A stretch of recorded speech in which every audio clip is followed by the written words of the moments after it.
ఈరోజు దేవుని వాగ్దానం. యేసుక్రీస్తుల వారు సిలువలో పలికిన 3వ మాట. యోహాను సువార్త 19వ అధ్యాయం 2వ వచనం. అమ్మా, ఇదిగో నీ కుమారుడు అని తన తల్లితో చెప్పెను. తర్వాత శిష్యుని చూచి, ఇదిగో నీ తల్లి అని చెప్పెను.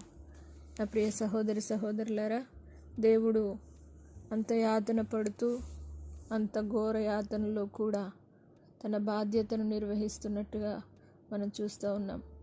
యేసుక్రీస్తుల వారు పలికిన 3వ మాటగా తన తల్లి బాధ్యతను అప్పగిస్తున్నట్టుగా మనం గమనిస్తూ ఉన్నాం.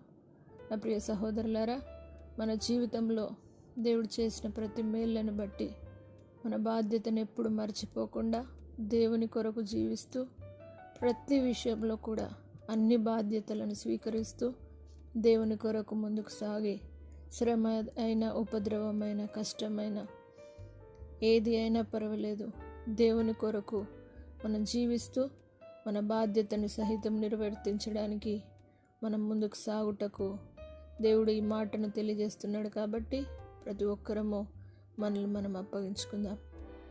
ప్రార్థన. పరిశుద్ధుడా, నమ్మదగిన దేవా, మా కోసం మీరు సిలువలో బలి అయి ఘోర యాతన పడుతూ మీరు సిలువలో పలికిన 3వ మాటగా మీ బాధ్యతను తెలియజేస్తున్న విధానాన్ని బట్టి నీకు వందనాలు. అవును ప్రభువా, మా జీవితాల్లో కూడా ఎన్ని కష్టాలు వచ్చినా, నష్టాలు వచ్చినా ప్రతి ఒక్కరూ తమ బాధ్యతను స్వీకరిస్తూ నీ సన్నిధిలో ముందుకు సాగుదురుగాక. దేవా, మీరు మా కోసం చిందించిన రక్తాన్ని బట్టి నీకు వందనాలు.